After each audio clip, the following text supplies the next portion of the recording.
Pregnancy के बाद में अगर ये चीज़ें आपने खाई तो डेफिनेटली आपकी हालत को ख़राब होने से कोई नहीं बचा सकता।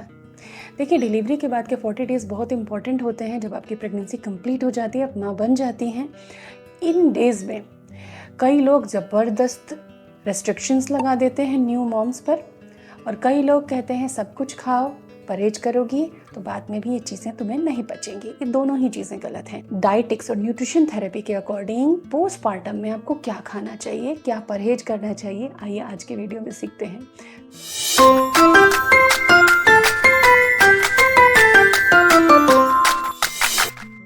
Hello, welcome to YouTube mom.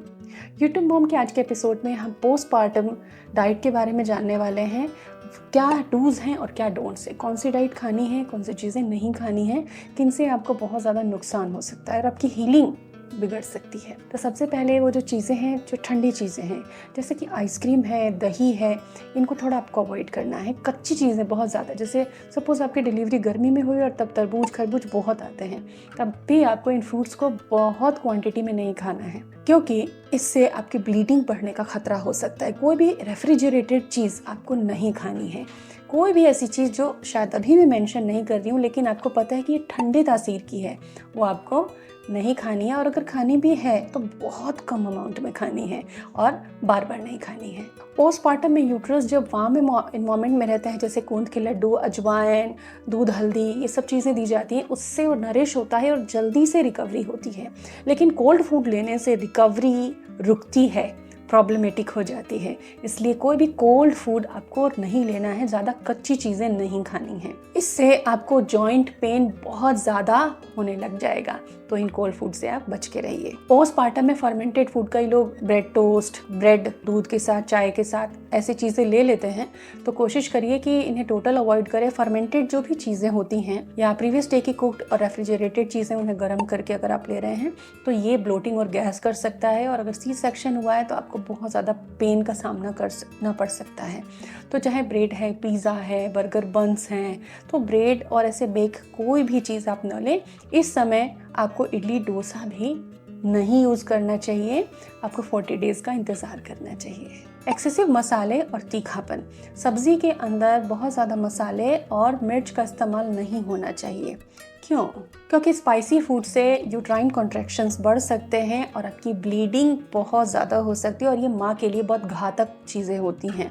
इसीलिए बहुत ज़्यादा मसाले नहीं यूज़ करने हैं, आपको बहुत सिंपल फूड यूज़ करना है। बहुत ज़्यादा स्पाइसी फूड लेने से आपके बेबी को बॉडी पर रैशेस भी आ सकते हैं, इसीलिए आप बहुत ज़्यादा स्पाइसी फूड्स को अवॉइड करें। मैदा और डीप फ्राइड फूड, हो गया कि थोड़ी मठरी खा ली या कुछ पकौड़ियाँ बनी, चाहे वो दाल की पकौड़ियाँ क्यों ना हो, तो फ्राइड और मैदे से बनी कोई भी चीज़, बिस्किट, कुकीज़, पेस्ट्रीज़, इनको भी आपको अवॉइड करना है, क्योंकि आपको इस समय कॉन्स्टिपेशन से बचाव रखना है और ये सारी चीज़ें कॉन्स्टिपेशन पैदा करती हैं। इन दोनों ही फूड से इन्फ्लेमेशन बढ़ सकता है और आपकी हीलिंग में रुकावट आती है, सी सेक्शन में इश्यूज बढ़ते हैं। तो कोई भी मैदे या फ्राइड चीज़ें आपको नहीं खानी है। हेल्दी के नाम पर पैक किए हुए फ्रूट्स के ड्रिंक, शुगर वाले ड्रिंक, एनर्जी के ड्रिंक्स आपको नहीं पीने। इवन छाछ और दूध भी जो पैकिंग में आते हैं वो आपको नहीं लेने हैं। फ्रेश मिल्क लेना है घर का, क्योंकि इन सारी चीज़ों में जो शुगर होता है वो इंसुलिन स्पाइक देता है और इससे हीलिंग इंटरप्ट होता है। इन सभी चीज़ों में प्रिजर्वेटिव होते हैं और इन प्रिजर्वेटिव से आपका गट का फ्लोरा डिस्टर्ब होता है। तो फिर क्या खाएं? जितनी सब्जियां हैं जो आपको गैस नहीं करती हैं, आप उन्हें खाइए। लौकी, तरोई बेस्ट है, आप इन्हें ज़रूर खाइए। आप दालों का सूप पीजिए, जितना अच्छा आप दालों को सूप ले सकती हैं उनको आप लीजिए। खिचड़ी, दलिया, सब्जियां, दूध अनाज के साथ मिक्स करके, सारे फ्रूट्स, इवन पका हुआ पपीता आपको अच्छी मात्रा में खाना है। कच्चे पपीते की सब्जी बनाकर आपको खानी है। ड्रम स्टिक्स भी खाना है, पालक चलाई भी खानी है। सभी चीज़ें आप खा सकती हैं। छोले राजमा को भी आपको कम से कम 1 महीने आप वेट करना चाहिए खाने के लिए, उसके बाद आप वो भी खा सकती हैं। लोबिया पे रिस्ट्रिक्शन है, थोड़ा लोबिया को भी आप अवॉइड करें 30 डेज तक। आप थोड़ी मात्रा में छाछ पी सकती हैं, जिसमें कि जीरा, पुदीना, काला नमक डला हुआ हो, और वो भी डे टाइम में। आप ड्राई फ्रूट्स, गोंद के लड्डू, सौंठ के लड्डू, पंजीरी, भिगोए हुए ड्राई फ्रूट्स, अजवाइन, हल्दी दूध, इन सब का इस्तेमाल अच्छी मात्रा में करें। इस डाइट से इंटरनल ल्यूब्रिकेशन अच्छा होता है, ब्रेस्ट मिल्क का प्रोडक्शन अच्छा होता है, बच्चा स्वस्थ रहता है, गैस कम बनती है, कमर और जॉइंट का पेन दूर होता है, आपका एनर्जी लेवल बढ़ता है और आपकी रिकवरी फास्ट होती है। सो मॉमीज, आपको ये वीडियो कैसा लगा? पोस्टपार्टम पे और भी कुछ आप जानना चाहती हैं तो कमेंट ज़रूर करें। Thank you.